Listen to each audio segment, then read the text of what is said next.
I'm here with my buddy Julian Edelman, who is now a podcaster. Jules, what's up, man? What's up, pal? I'm your buddy. Buddy, pal? I'm not your pal, Wayne.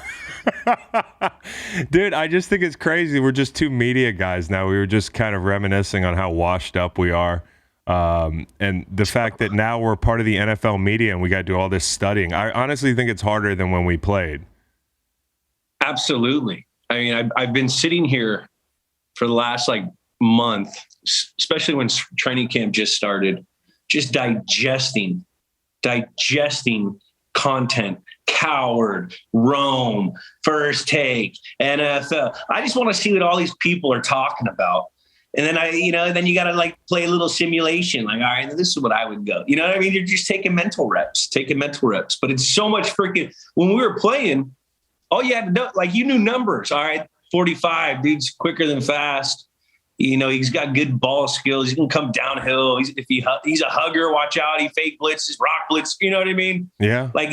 It's none of and your division. I know AFC East, I'm good. I know all the guys, I know the coaches, but when you got to jump over to I'm good with the NFC West too because of Niners, but it's just tough, man. There's a lot of names. There's a ton of names, too. And then every year a bunch of new ones come in, and then you get to know people. And Schefter just tweeted this out. I think it's 860 people get cut over the next 2 days. So it's you got to start all over, figure out whose role is what, who got hurt.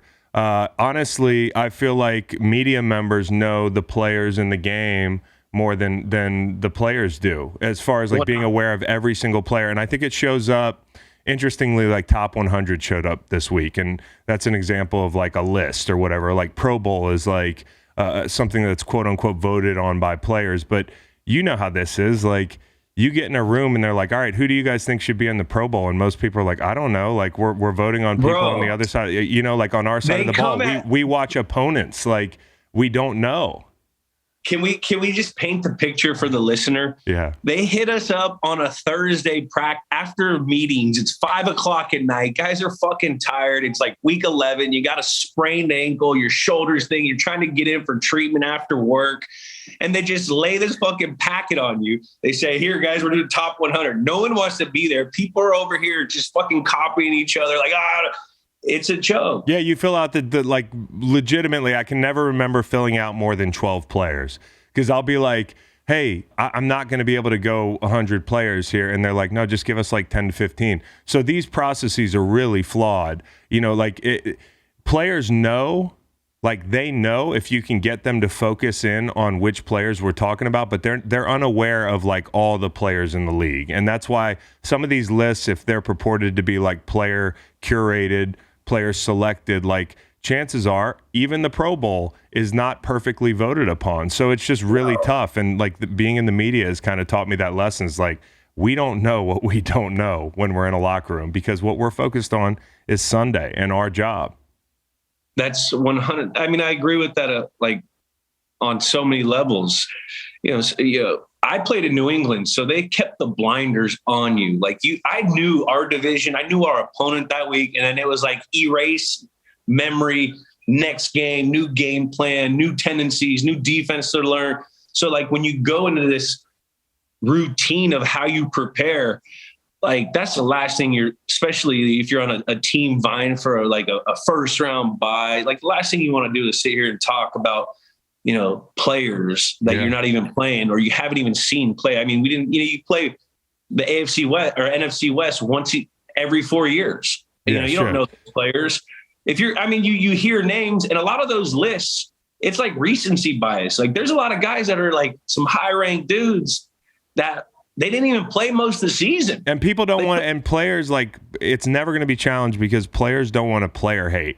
So the only people with the clout to actually change the way people perceive the list are reluctant to do so because they'll get called haters. There's a couple guys I've seen on top 100. They're really good players, but I'm there's no way this guy should be ahead of this guy or this guy should be even on the list. There's no reason Lane Johnson's not on the list. I pick certain people like that out because you know how I probably feel about it. But the people that are on the list and shouldn't be, no one's going to speak up because players don't want to be player haters. So it just becomes this imperfect process through which we we kind of digest who's good and who's not. So, yeah, I'm with you. Hey, you talking about retirement. You mentioned training camp. Training camp rolled around like a month ago. One thing I've noticed over the last 4 years is how I feel in August and how it's way different. Like when you go into August as a retired dude, you have a rep at it. What does it feel like to you? Were you relieved? Like, are there things you missed about training camp? When you turn on NFL Network and see guys doing drills, like, how do you feel? I mean, last year, my first year out, I was happy. I was in pain, and that was real recent in my mind of how I felt about the game. You know, when you're grinding to get through a week of practice, like, and when you're doing things that used to be so fundamental and so routine, and it was like a freaking high effort, like you had to focus on things, you had to like, and there's pain involved. Like that's when football doesn't become fun. But after a year of like really just letting my body heal and having some, compounded rest, which you can rest in the offseason when you're playing on winning football teams, but there really is no rest. Especially if you're playing into January every single year. We went to AFC Championship 9 times in my career in a row. Like you're getting no off season, especially if you're a high, like competitive guy, which we had a lot of those guys. Like even when you won a Super Bowl that next year, you had to work harder because you had the target on your back. So you don't really rest. So after I've had a little time to rest, like now my body's like, man, I should be smoking like 2100s right now. Like, cause when you went into camp, that's the best you felt. That's the best you're going to feel all year. After that, something in training camp could happen. You're always like high tuned going into training camp. At least I was, I loved the beginning. Like you just felt fast. That first team meeting where there's all that buzz in the meeting room and you're waiting on Bill to walk in. Yeah. Everyone's got a little swaggy something, like a cool pair of shoes. It's like the first day of school, You haven't seen the fellows in a while. Everyone had their month off or whatever, so you miss that, but you don't miss like week 2 or week, when you're in 18 days in and there's no light at the end of the tunnel. I do agree with you. Like the first fall is the easiest because you're kind of you're riding the high of making a life decision and taking things into your hands. And like for you, I heard you describe it as like, I didn't have anything left in the tank physically. And when you make that decision, you're so afraid to make that decision for so long. Once you do, you feel kind of empowered by it. And you're like, okay, I'm going to live the next chapter of my life. This is exciting. There's a bunch of firsts. You're like, oh, the leaves are changing and I'm drinking on a Saturday. I'm watching college football at a bar till 1 a.m. Like this is fun stuff. I get to gamble on football. Like there's all these perks, but then the second and third, and now I'm going, I think on my 4th year out, like you eventually are like, okay, I kind of miss it. Like there's a part of me, there's a missing piece that, is never going to get kind of occupied again. And it can get a little lonely in the fall. And I wonder this fall, as you kind of enter that phase, if you're thinking about taking any calls, you're working out and shit like that, be real, man. Like you're not working out for nothing, are you? That's what I'm trying to figure out. You can't just, people don't realize you can't, like, it's not like, especially when you're older, you can't just work out for a week, take a Gatorade shake, go run a conditioning test and get ready for fucking, 18 weeks of football. Yeah. It's a huge mind commitment. Yeah. Like you have to, you can't dip your toe in. You got to dive into that thing. So like I'm doing things in like where I'm in like a beginning phase of like an off season ish, just kind of feeling out my body and feeling out my legs. I mean, I've had some downtime. My body feels good. There's some deficiencies here and there, but I feel like extremely better than I did, the last year and a half of my career. So I don't know if it's foos gold, just because I haven't been compounding loadage. That's why, you get interested. So then you kick it up a little bit here and there and you analyze, you don't make decisions. And that's what I'm doing. So I played softball the other night and I feel great. Like the first time running around the bases, I'm like, man, I'm still fast. I've been working out. I feel good. And sometimes I think I could still fucking do it. And maybe I could. But the question isn't, could you do it on a Sunday? It's, could you do it the next Sunday after that and the next one after that? Because I woke up after playing softball and I felt like I got run over by a fucking semi-truck. And that wouldn't have happened at 31 years old, 27 years old, because you're in that shape where you never stepped off the treadmill. But like, do you know how you'll feel on a Monday if you go take 20 snaps? You know what I mean? Like, you're used to doing 50, 60 snaps a game. Like, if you come back and you play 15 plays for a team, like, who knows how that feels? I think that's the biggest mind fuck of like taking a break and feeling like Superman. That's exact. It's like Interstellar when they travel to a different world, and like the time is like it like when you take a year off, bro. When you get back on the field, you're like 80. Yes. You know what I mean? Just because your body gets calcified to hitting and your body gets calcified to practicing against men at a high level. Like everyone can go out and train at 100 miles an hour, but it isn't until you get another man across from you and you guys are banging and you got to use little intrinsic strengths on your ankles, your knees, your fucking glutes. Your proprioception, Jules. Your proprioception, bro. Yeah. Proprioception. You're so smart. I know, dude. It reminds me of the astronauts when they're in outer space. They got to strap down. They got to exercise to, stress those muscles or the bone density leaves. Yes, dude. We just had an astronaut on here. He was talking about all the working out they have to do up there because you atrophy up in space. Why are you thinking about being an astronaut or something? That's two space references. No, but I literally was thinking to myself, that's my second. Maybe I have it. Yeah. Okay.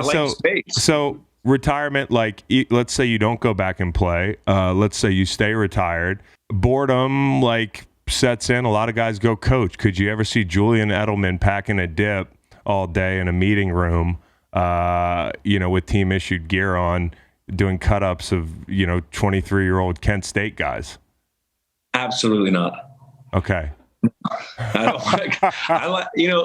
I've dedicated my life to the game, and I had my sentence, and I love the game, and the game has been great to me. Yeah. But coaches don't have lives.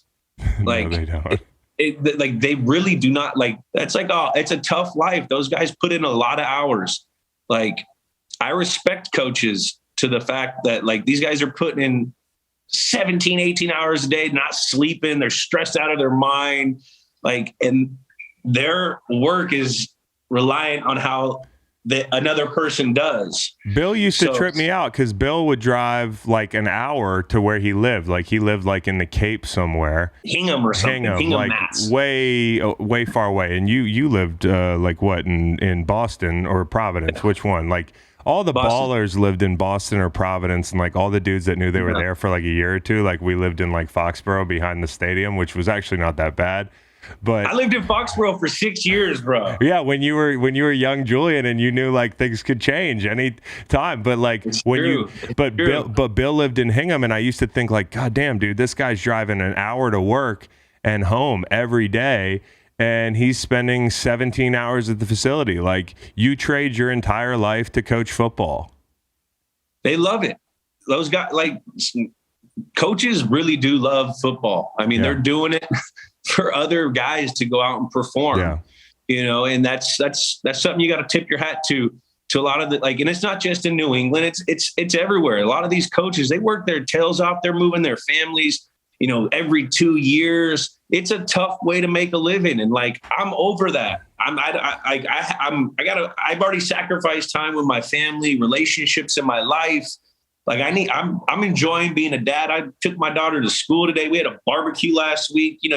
There's cool things that, my parents are around a lot of the time. So like, I feel that that's, I'm in that part of my life where, I got to work and there's things that I love and I can still be associated with the game. And that's why I chose media, going and starting podcast Games with Names presented by WinBet, of course, and being on Inside the NFL, streaming on Paramount Plus, of course. So that gives me my football fix. But the plug the plug king, by the way, and I can't wait to talk because can I spoil it? Me and Kyle came on Games with Names. You're not supposed to spoil it, man. Okay. That was gonna get us our bump. That was definitely gonna be the needle mover. I mean, I know you just had like Eli Manning and Teddy Bruschi, but Kyle Long and Chris Long are on Games with Names this year, so we'll talk about that a little bit. But I got a story about a coach. This is a guy who I'm not going to name. But there's a coach that he was in, a meeting with his staff at like 11 p.m. and it was like the middle of the season.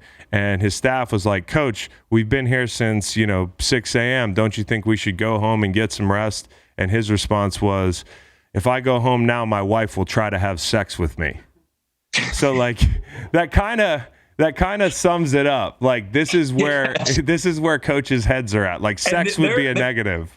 They're so stressed out where it's like, usually it's like a stress reliever when when you have like, they're so mind fucked with the execution of practice that day that it fucks up their libido. Yeah, dude. I can't have that. Yes, dude. You can't not want to have sex, like not at all. Like a Brazzers pop up, comes up in your desktop and you're like, no, we got to install something. Yeah, no, it's third down today, baby. It's third down, dude. It's third down. Yeah, win it in third. We got to, So coaching not in the future for Julian Edelman. All right, if I'm coaching, something's wrong. There's no Coach Edelman. Let's coach a Pop Warner team. I would love that. I'm thinking about coaching Little League in a year. Here, AJ Hawk, he does it. Does he really? Yeah, I think he's coaching a Pop Warner team. I listened to him on the McAfee show. That guy loves cigars. He's got a cool haircut too. The Hawk. He looks cool, dude. I love the Hawk. He's a great guy. He's always been cool to me, at least, and he looks like an action movie villain, dude. No questions asked. Could you imagine the Ohio State guys? They all because I just have my boy Nate Ebner here. Ebbs. And like these guys all from Ohio State, they all go back to Columbus and just live like kings. Oh yeah. It must feel good to go to Ohio State. What about you? Like, because now college football, the landscape has changed so much. Kids are making money. There's much more visibility. I feel like if Julian Edelman was recruited in 2022, like people would know exactly who he was, and then you'd get more offers. Let's say in a fantasy world, you were like a highly recruited guy, and we know what we know now. Where does Julian Edelman go to school? And you can't say Kent State. There's a ton of big programs calling. It's crazy. Like when I was growing up, I loved the Pac-10. I'm a West Coast kid. I loved Berkeley. Stanford had some really good years. UCLA, like those were just the schools I loved. Oregon started getting cool when I was like in high school. Like now it's kind of changed.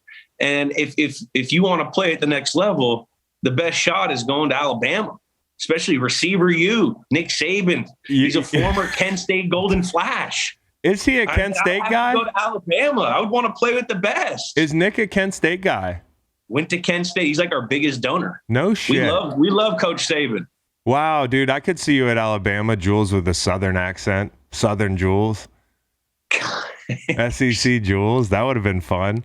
Yeah, you would have made a lot of money off the field now. You see all these guys. There's DeColdis Crawford's got an air conditioning, NIL. They got to put some regulation into this thing, though. Yeah. I mean, if I'm the NCAA, I mean, you got to put down. They got to turn it into a business where if these kids can transfer, they're free agents every year. Yeah. So you got to put a deal in place or where they have to at least lock 2 years in or so. There's got to be something because I'm pro player, but like I think even pro player people find their limit on like the chaos. I mean, like, and I think it'll sort itself out. It's kind of a necessary. You gotta think about it. If you're a dope, like if you're a really good offensive lineman, a right tackle, and you're just becoming good. It's about to be your big year. And your starting quarterback had a pretty good year last year. You guys are probably at like Mississippi State, and then Florida or some Alabama comes and takes your quarterback because they could like recruit like players that are playing next year. And then that guy leaves. It's affecting that. Like it's just like a whole like there's no accountability to like the team anymore, which it's the ultimate team sport. That's why we all played football. If we wanted individual sports, you go play hockey, you go play tennis or golf or fight or something along those lines. I mean, this is the ultimate team sport where 11 men have to do their job for 6 seconds in order to execute just one play, not even a drive, just one play. If one guy messes up, it's a colossal fuck up. Yeah. That's what the sport is. But no question, no questions. The coaches can leave when they want, so there is some. That's that counterpoint, which those guys do that as well. So like, it's just the world we live in. So, but there's got to be contracts. Yeah. There's got to be something to where like you have to pay them back if you're getting all this money because did you hear there was a kid who just made like $8 million and then it's like transferred? Well, that's the hard part. That's the hard part is like, think about And somebody they wanted the money back, and he said no. You can't. I mean, think about the LSU quarterback that I guess he was in the transfer portal. Brian Kelly comes down. He's like, nah, you should stay. Then a kid from Arizona State comes, takes his job. In the meantime, he gets married on the LSU field, or he gets engaged on the LSU field. Never do a sports engagement. Don't do it. And then he gets benched for the kid that transfers in. He retires from football. And he's still got his Raising Cane's deal. He's got a bunch of NIL money still coming his way. And I think like that's one instance that's kind of instructive to people that are going to dole out money for college athletes is like the landscape is not stable. I know you want to pay this guy. And now we're going to have like donors that are donating through these NIL funds that are like, I want to see this guy play, like, and what happens when that guy doesn't play because he's not good enough? Is the donor going to throw a shit fit and never donate again? That's capitalism, baby. That's capitalism, baby. No, I know. All right, so more capitalism. We've got cuts coming tomorrow. We alluded to Adam Schefter's tweet. Those numbers are crazy, and it's a hard day in the NFL. Like, listen, hardest day there is, buddy. It's a hard day, and I know, I was a high pick, so I was safe early on, but I watched a lot of my teammates that I was really tight with that went through, really stressful last weeks of August. And I know maybe early in your career, it wasn't always a sure thing. Were you ever close to getting cut or traded? Do you remember any really painful cuts that you had to kind of watch transpire? Dude, the first 5 years of my career were, it's cut day was Turk day. You don't want to see the Turk. He's going to come out, you see your playbook. Coach wants to see, you'd be sitting in the locker room shaking. That Grim Reaper. Like the Reaper, the Turk, he's going to come get you. That's the toughest day in the locker room because, obviously after, a few years, I developed a role and, I didn't have to worry about it as much, but I always remembered that day, leaving your house thinking you're cool. Cause I've seen guys leave the facility, get cut, and you see so many crazy different scenarios. The one that stuck out to me the most was in 2009, my rookie year.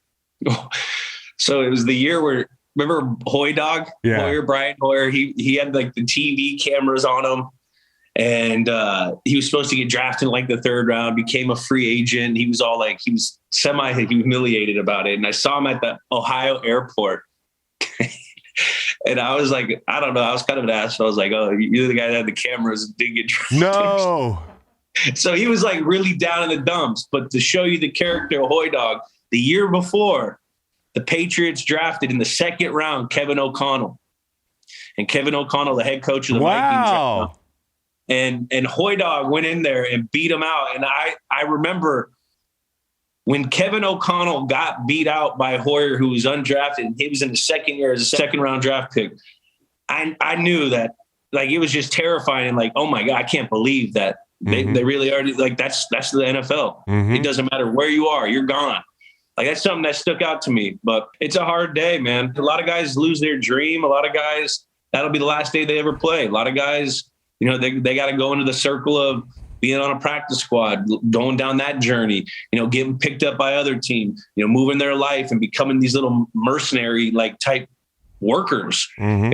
It's tough. And, I have a lot of respect for those guys that grind it out, the Danny Amendolas, the Malcolm Butlers, the undrafted guys, the late round guys that, go the long way. They have to go to the practice squad. They have to fucking sit and get their opportunity and take advantage of the opportunity. They get cut on national TV and still come back and become a Super Bowl champion like Danny Amendola. Yeah. It's crazy. You know what I mean? Yeah. No. And it's funny you mentioned the Grim Reaper and everything. I was just thinking about in mobster movies, there's always a guy that you don't want to sit in front of in the Lincoln Continental.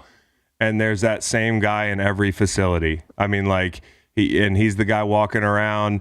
And when you see him walk around the corner towards the locker room, you kind of walk into the locker room and sit in the corner and kind of just see where he's going. Because hearing from guys who are on the bubble, you don't make eye contact. It's like Medusa. You don't want to make eye contact. You mentioned a couple people here. Brian Hoyer's one. Brian Hoyer, I was talking about on the pod recently because I know it's probably stressful for Patriots fans to think about, two offensive coordinators. Neither have called offensive plays before this season. But then you got Brian Hoyer, who's been in the league 15 years, and he's like, man, could I just call the fucking plays? He's probably sitting in there I could help Mac Jones. So how many voices are too many in an offensive room? And how important is it to have a Brian Hoyer for a Mac Jones in this kind of like transitional time? I think the amount of voices depends on each individual. Yeah. Some guys need to hear one. Some guys need to have, the good cop, bad cop. Some guys need to have the this, that, and then the veteran type player. I don't know for what Mac needs, but it's definitely a blessing to have a guy like Brian Hoyer, who not only knows the New England Patriots system like through and through. I mean, he's been through the evolution of, Josh McDaniels to Billy O'Brien. Then he went and played with Billy. So he's been in that system, but then he's also been in like the Shanahan systems, and he knows that West Coast slang. And I went to a practice recently, the joint practice with Oakland and New England, and I saw a lot of concepts that I didn't really recognize. So it looks, potentially like they could be trying to trickle in some of this new West Coast flair, outside zone, these little, bootlegs, the double down flats, the crossers. So, it's definitely really good for Mac to have a guy like Brian, especially as a younger type player who Brian's been around Tom Brady through like some of the highest of the highs, the lowest of the lows, and that's the job of the backup quarterback, to be that shoulder that a quarterback can lean on, whether he's older, whether he's younger, but he needs to be like that sidekick. Like if he needs confidence, he's got to build him with confidence. If he needs information, he needs to give him information. And sometimes he's got to say, like, don't listen to what the fuck they're saying. Sometimes you got to say, hey, Tom Brady, he didn't always go by the concept and where it needed to go on paper. Mm-hmm. Sometimes you go out there, and if got a certain look, you go to a matchup, you go to a guy you trust. Like those are the little nuances that he needs to learn quick to make that offense, what they want to be. So who can he trust? Who's his, like, is it Jacoby Hunter Henry this year? Like, who's a guy that Mac Jones can kind of hang his hat on, like where, Tom hung his hat on Julian Edelman on third down where you needed something at the sticks, or like, when you got to have it, who do you go to? Jacoby Myers has definitely earned that. I mean, he's been very productive in his last 2 years. I think he had 80 something catches last year. Yeah. He gets open. He knows the system. Hunter Henry, like you said, he's a very savvy football player. They can scheme up some things for him if they're scheming over there. They have some role type player receivers that are pretty good. Aguilar, he can run. Yeah. You got Bourne. Well, Jonnu Smith is the guy that I'm really interested to see if they can find a way to get him more involved in the pass game. It looks like they got to give him a lot of catch and runs type stuff.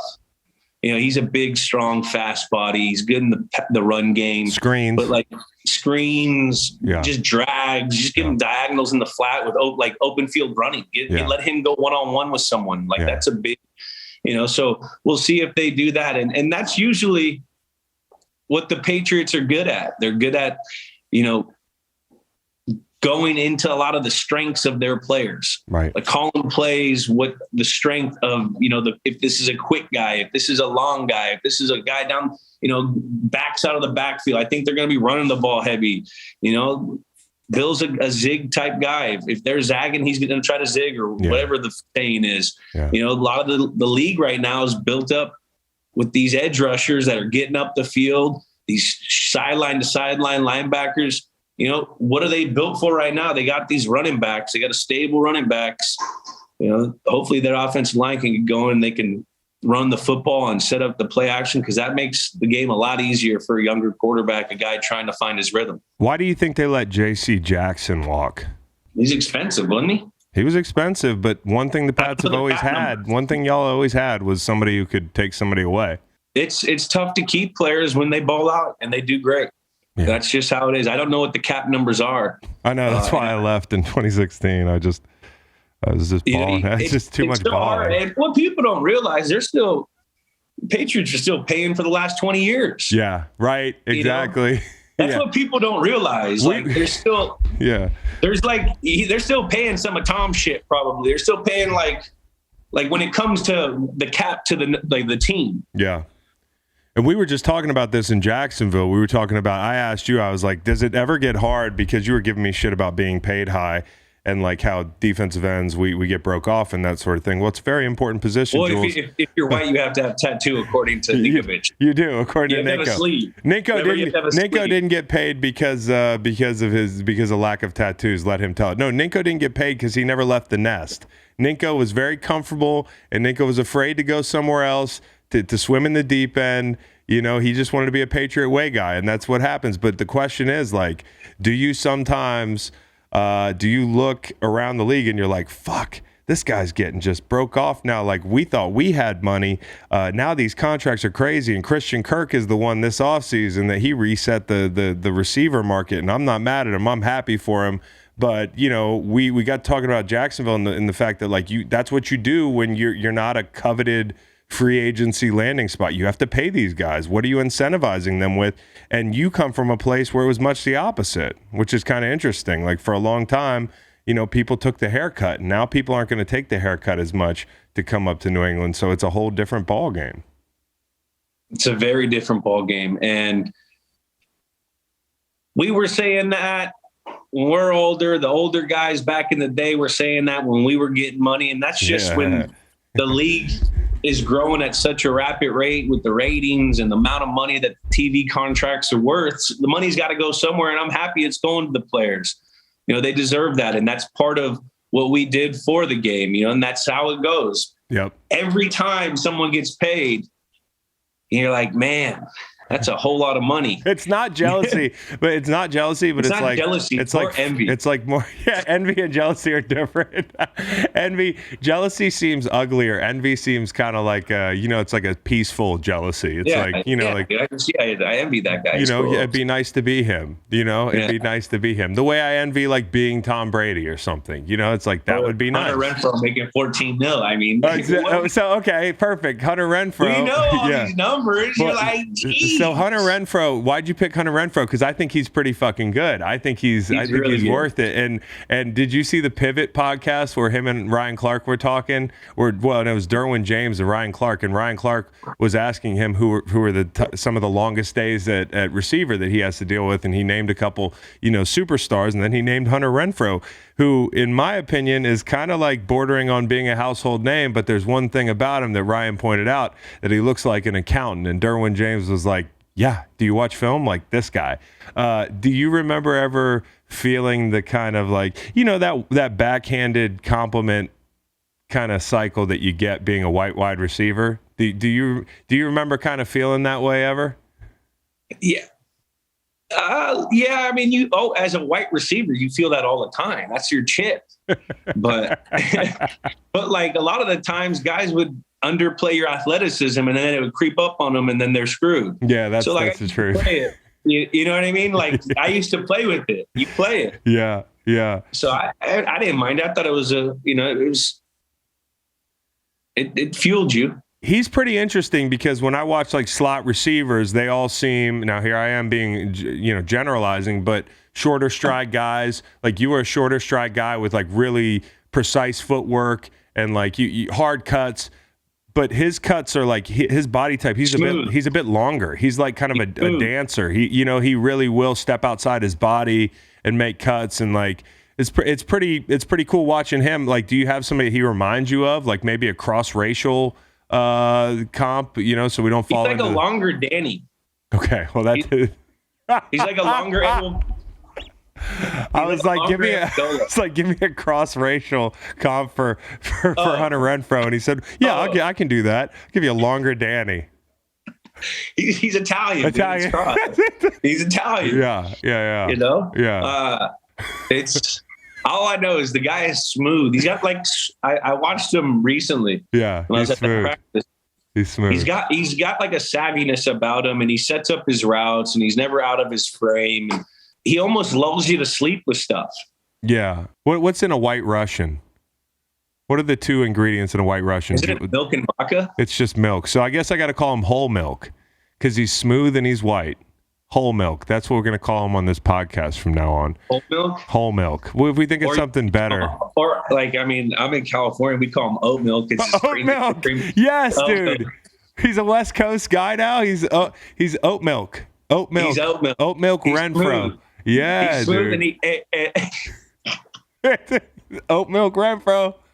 A star is born. No, I'm psyched about him. He's also on my fantasy team. Can I tell you a couple of the players on my fantasy team, and you can tell me if you like any of these wide receivers? Monday. Oh, you got a draft Monday. Oh, good. Yeah, my draft. Have you named your team yet? I haven't. Last year, what was I? I was, I think I was Ernie Adams family. Oh, nice. Ernie Adams family. We love Ernie Adams. All right, so I love Ernie. My wide receivers, I snagged A.J. Brown early. I think he's going to have a big year. Because you've been hearing about Debo all this time. You know, and he's the original, like, little dude, and he's kind of banged up last year. He's hungry, and it's contract. Where's he at? He's in. He just left. Where's he at now? He's in Philly. Yeah, so it's a little bit of a homer pick for me. I got A.J. Brown. I got Kyle Pitts at tight end. I snagged DJ Moore. Good. Your guy St. Brown, who you were hyping up. I like St. Brown. That guy's yoked. He's not even just that, but like I remember watching him last year. Like, who's this guy? He just kept on making plays. Yeah. And you know, when you make plays and you're on that kind of a team, you know, Goff's a smart guy. He's going to go to the guy who's going to make plays. So he's going to be targeted a lot. No question. He had he averaged 12 targets last year. Yeah, he's going to make me money. I did draft Renfro, Ayuk, who's out in San Francisco, who's going to have, I think, a bigger role in that offense this year. Fast. I hear he's really fast. They're liking him. Yeah, big, athletic. And then this guy Dobbs in Green Bay. I mean, Aaron Rodgers, I feel like we have this conversation every year. By the way, Sky Moore and George Pickens. I have a whole group of rookies here, and I think George Pickens is going to be really good. But Steelers. Pittsburgh. Steelers. Yeah. The Steelers kid. So Danny Amendola retired, man. For people that didn't pay close enough attention to his career, because he did play in St. Louis for a while. You know, it's not exactly a place that stars are born. But then he ends up in New England. He's obviously instrumental in a lot of y'all's playoff runs, and then he even finished his career strong in dystopian places like Detroit or Houston. So, I mean, like, obviously everybody loves what you did in New England. You know, they remember the big, heroic, iconic catches in the playoffs, that sort of thing. But, like, I was just so impressed with his entire career arc, and I wasn't just saying that because he's a friend. Tell me your reflections on, like, playing with Danny and what he meant to those teams. I mean, Danny's just an overall great guy to have younger players watch. Yeah. He's a pivotal piece to all those teams on, like, the little runs that they had and the little cultures that they did gain. When he went to Miami, he went to Houston, he came out, what does he do? He scores touchdowns. He's playing banged up. He's just the ultimate, like, Navy SEAL football player. Like, he's on a mission. He doesn't care where he's at. He loves the team he always plays for. And he's just like a little badass. He takes everything serious. He practiced hard. I mean, he got mad at the training staff once. And I don't know, for some stupid reason. This guy, he starts taping his own ankles pre-practice. I'm like, Dola, what are you doing? He's like, I don't need them. I got this. He starts taping his own ankle. Like, he's just a guy that adjust to anything. Yeah.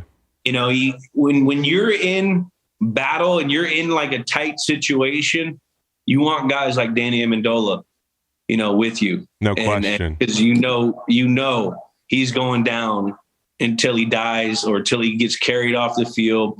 I mean, he was one of the best teammates I ever had. He was a huge part of my career because when he came in, you know, they paid Dola, and I was on a 1-year deal. And we kind of, you know, we play receiver. There's only so many receivers. Yes. We were boys beforehand. We met in LA. We started training together. And then all of a sudden, homeboy goes MIA on me during free agency during this year. And usually, you know, we're hanging out. Yeah. And I'm like, what's going on? And then he signs with the Pats. But, like, that made us closer. Like, my guy was a huge part of, like, he just knows how to bring people up when they're not in the right headspace. He's just steady Eddie. Yeah. And that's Danny. I mean, I remember one time we were in we're playing Cincinnati, and it was like a torrential downpour in a 2-minute drive, and we needed to score a touchdown. And like, I'm sitting there and I got my leather gloves on and I'm trying to like wipe them off. I'm like, Dola, you got a towel. He just looks at me. He's got bare hands. He goes, there are no towels. And we went out there. We ended up losing that game, but that became a saying. Hey, that's a fucking Danny story for you too. He goes, there are no towels. Dead serious. Dead serious. This is such a, his little beak. All right, another old friend, Josh McDaniels. You talked a little bit with Ryan the other day, so I don't want to make you just cover the same ground, but his first stint as a head coach took a lot of shit. So this was right after he was let go in Denver. He came and was OC in St. Louis, and I got to know Josh. And what I noticed was that a lot of the things that I assumed would be true about him because of what I heard or what I saw on TV, him running around like a maniac after a regular season win and that sort of thing, that wasn't Josh. And I think sometimes being a head coach brings things out in you that maybe, especially when you're young, that you didn't plan to act that way, or there was no roadmap to being a head coach. 10 years later, more than 10 years later, he gets another stint in Vegas. There was the Indy thing, which I know the backstory on that. Do you know the backstory on that? No, but I think because of that, whatever story, during that Super Bowl, I said this on, I just did an AMA on Reddit. I read some of it. During that Super Bowl, everyone, I was with Guy Fieri and we were going to the box and it was the Colts box. And I was in the box for 5 minutes putting popcorn in my mouth and I got tapped and I got asked to leave the box and Guy had tickets for me. No way. Yeah. And so wait, you got kicked out of a suite? Got kicked out of the suite. So you're hanging out with Guy Fieri? No, Guy stayed in the suite. I ended up going to the next suite because there was a Patriot box right next door. But why'd you get kicked out? Because it was the Colts box. They didn't want me in there. Oh, that's fucked up.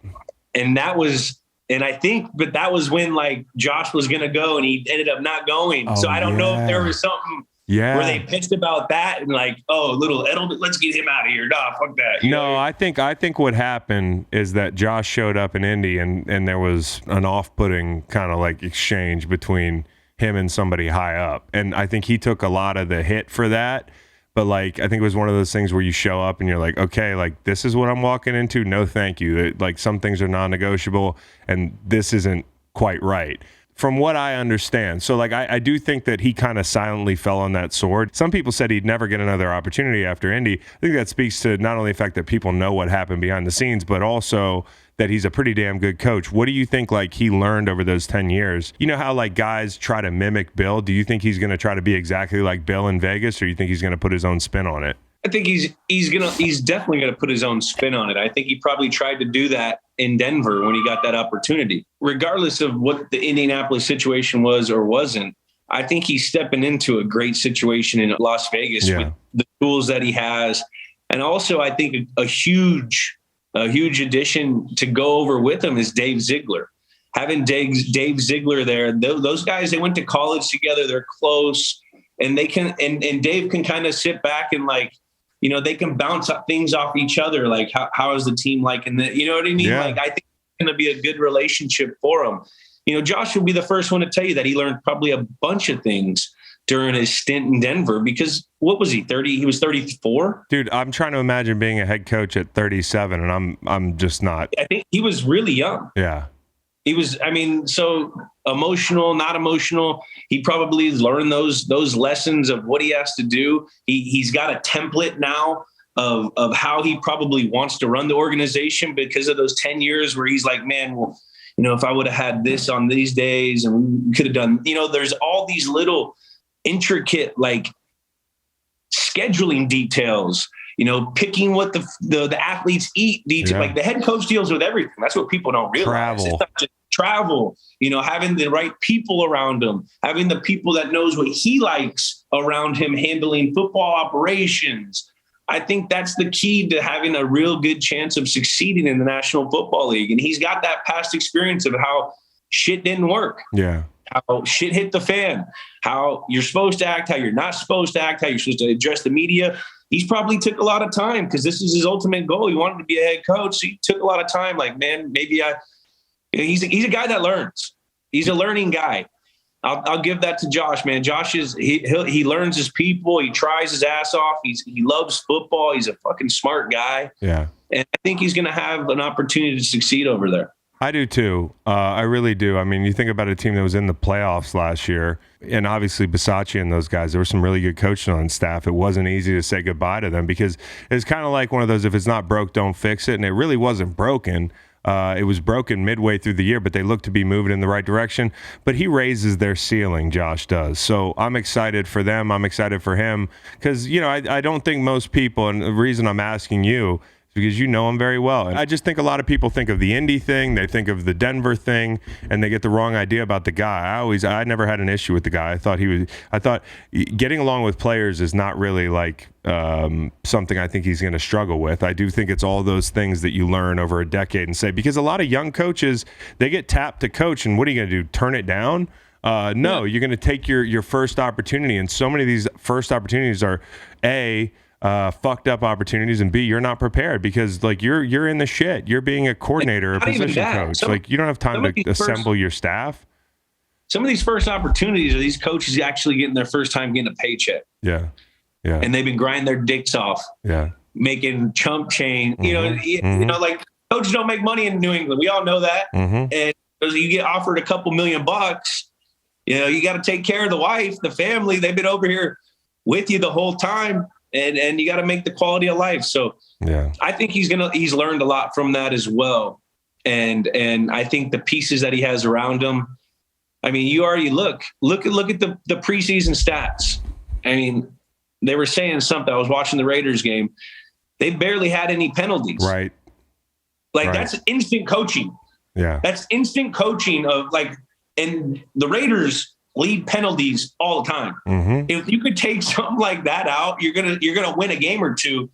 That then instead of being 8-8 or 8-9, you can be 10-9 or 10-7. There's little things like that add up, and he has the template. He's been around Bill. He knows little stupid things on ball security drills, on how we're gonna deal with the blitz, having like your offense working while the defense is working, little drills on blitz pickup period, screen, like all these little situational football. Templates. Yeah. Like football. All this situational football stuff that's like beyond like, let's just go run team periods. Let's really hone in on the specifics here.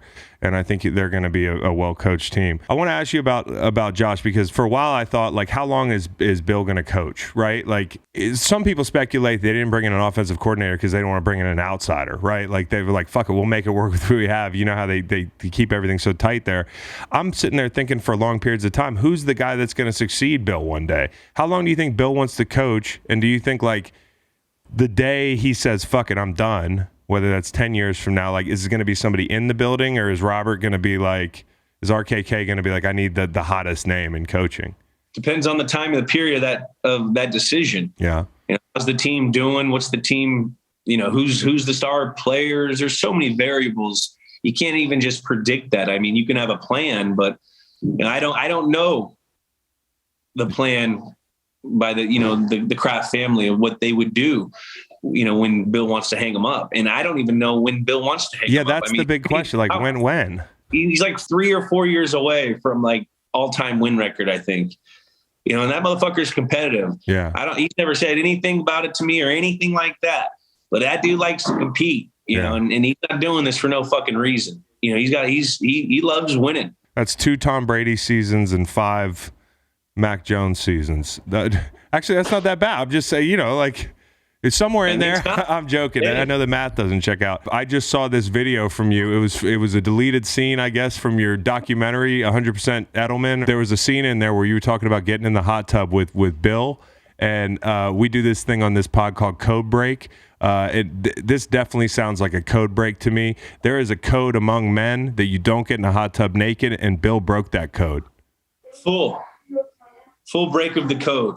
And I was at a point in my career where I couldn't say anything about it, and I just had to wear it. Short version, in there late night, in like March or like right after we're in rookie OTAs or rookie mini camp. Just proud to be a Patriot. Yeah. In the hot tub, staying late. Yeah. In the cold tub, getting free Gatorade shakes. I went to Kent State. We didn't get free shit. Yeah. Okay. The fact that I could get a towel and not have to like go check in for it and shit, like that shit was awesome. Mm-hmm. Going to the hot tub, it's late at night.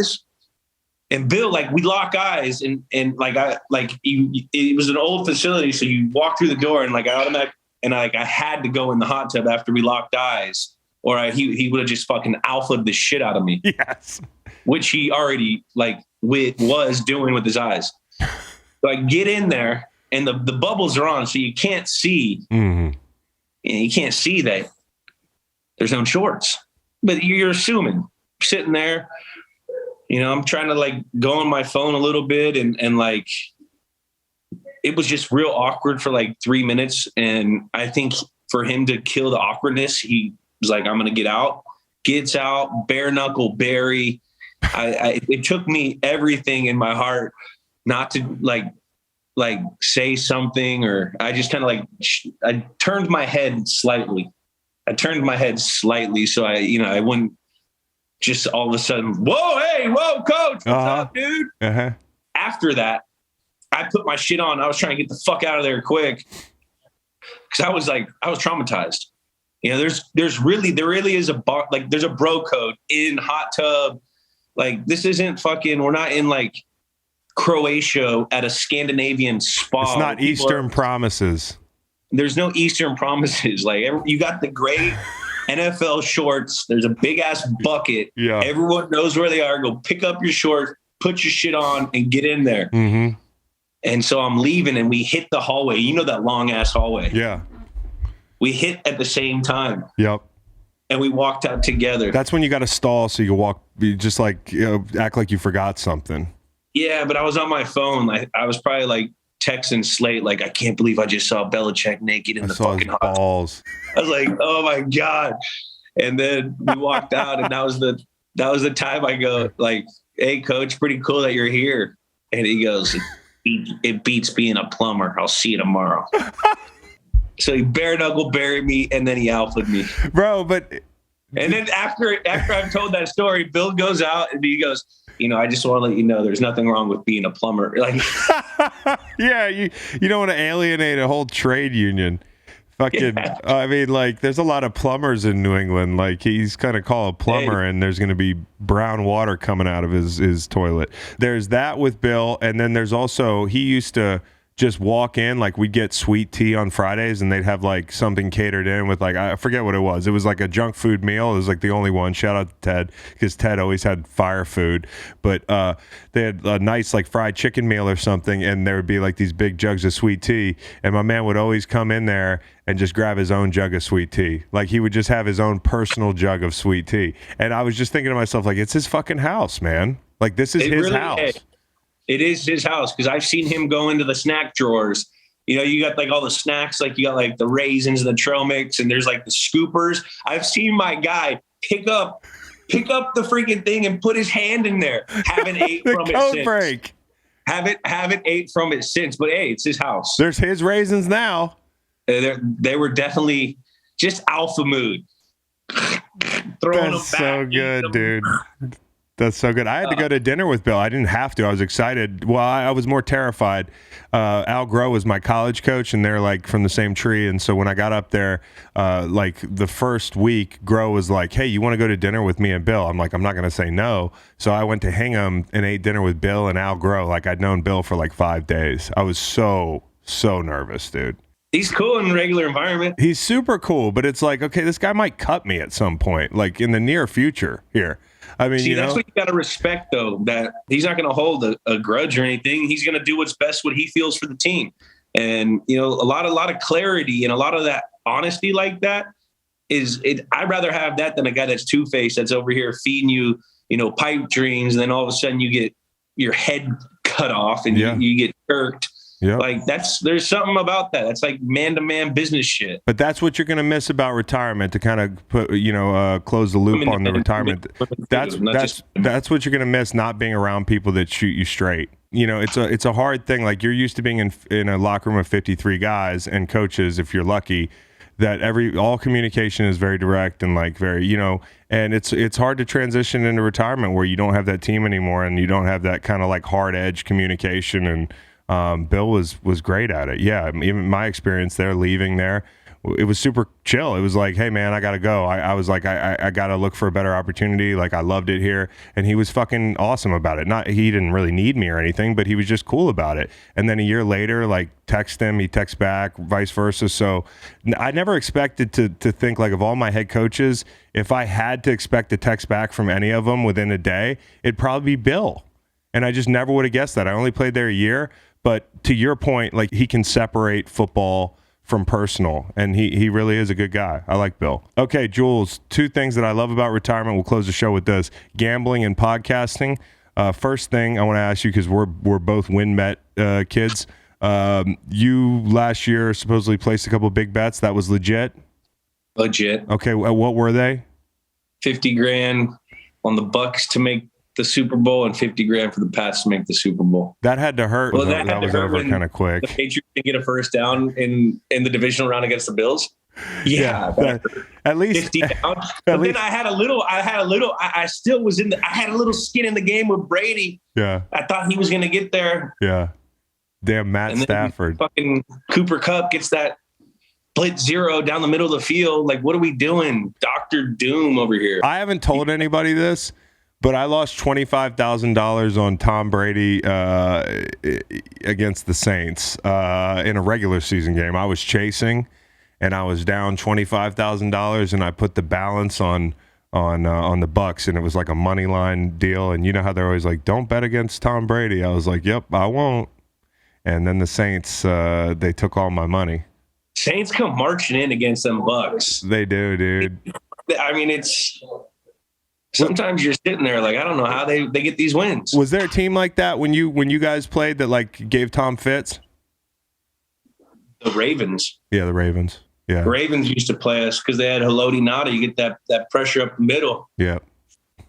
Tommy liked that spot. Yeah, Tommy liked the spot 7 yards behind the center. Yeah, well, Ryan Jensen's gone, the whole deal. I mean, he's going to be out there. He's going to have to move that spot a little bit this year, I think. Well, it's going to be that's scary. They lost the guard. They lost their center. Mm-hmm. Didn't they lose three of their starters? Yep. One retired. And then the guys that were replacing those guys got hurt this week. So, yeah, we're praying for Tom, but then the big question is this: who's going to be on your new podcast, Games with Names, with your buddy Sam, who seems like a lot of fun to podcast with? He's too funny. He's really funny. I mean, he drops some real crazy stuff, and like I don't even know. Like, I'm new to this stuff, so I don't even know how to react to it. And like when you're dealing with like a professional comic. You can get a laugh here and there with your friends and stuff, but these guys are so calculated and they're so witty and jump on things. Like, I think he asked Kurt Warner if he jacks off, and we all know Kurt Warner. Like, he's a really good guy. I love Kurt Warner. In private, I Kurt all the time. Like, man, you make me want to be a better human being. Yeah. Like, I love the way you go by people, at the restaurant. Like, but like, this is the stuff I have to deal with, Sam. It's just fucking.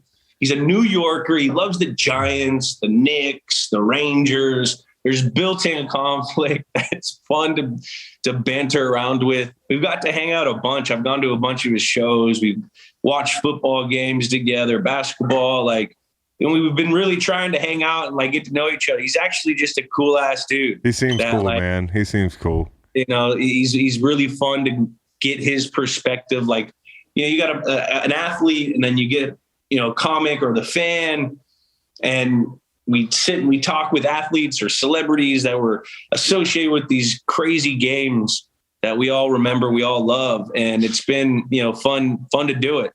We've had Kurt Warner, like I said, hopefully he doesn't get mad at me don't spoil the answer. We got AP and Zambransky on the Boise State, Oklahoma college football game, the Statue of Liberty game. Wow, there was a proposal. There was a proposal on the field that game. You were talking about it. I was too. I was like, I think things worked out for that guy, but usually they don't. Yeah. We got Eli, of course, which was last week's episode. We got Michael Irvin in Super Bowl 23, which ignited the Cowboys going on that run in the 90s. He's so cool. He's so fun, and I get to work with him weekly, so it's been a fun experience to be around Mike, and he's just a sweet dude, like a sweet human being as well. Like, he's got his energy and this, that, but he's like a real good dude. He'd have been fun to play with. Did you have Paul Pierce on? Did I hear this?